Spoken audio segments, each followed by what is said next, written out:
all that rain has lake levels rising, of course. Also higher is the risk for an unsafe swim. New at 10, the night team's Dannika Lewis takes a look at what you need to consider before taking a dip. Well, Michelle and Eric, you know everybody says during the summer, come on in, the water's fine. Well, you might want to think twice. With water samples up in Lake Michigan and Lake Superior testing falling far short of national standards, we wanted to know how Madison's beaches fared and whether or not the same yuck factor applied. Well, turns out a new program actually has neighbors testing their own waters for unwanted bacteria.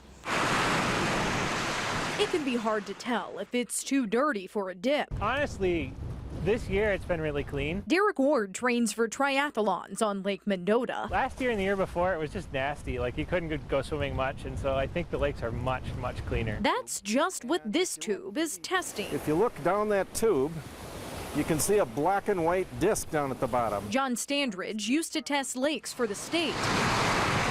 Now retired, he trains volunteers with the Clean Lakes Alliance. And so when I sight down the tube, I'm not seeing anything at this point. Every day, people living around the lakes check the water for clarity. This is cloudier water than we've had all year. Public Health Madison and Dane County tests beaches for bacteria about once a week.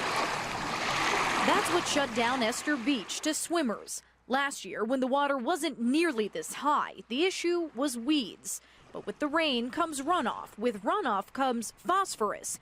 And with phosphorus comes algae. Some days they're out there and they don't produce toxins, other days they do.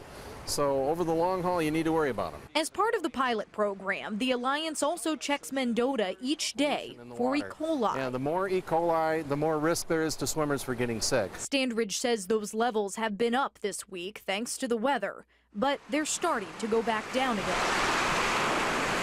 If nothing else, gauging the germs every 24 hours can give a better idea of when it's really safe to swim. Then we'll have daily results, which will give us a much better feel for when to close the beaches and when to keep them open. Now, lakeside neighbors are also asked to take the temperature, which you saw that thermometer that Standridge was using out in Lake Mendota. That is to check to see if the temperature is just right for algae growth. Now, the Clean Lakes Alliance hopes to expand this citizen monitoring program in order to create a comprehensive online database that people can check on a regular basis for water information. And Standridge does say that the ecosystems up north in the Great Lakes, they're very different than what's going on here in Madison. All right, and it certainly makes sense, though, with all that runoff that we've got. Oh, yeah. All right, thanks, Dannika.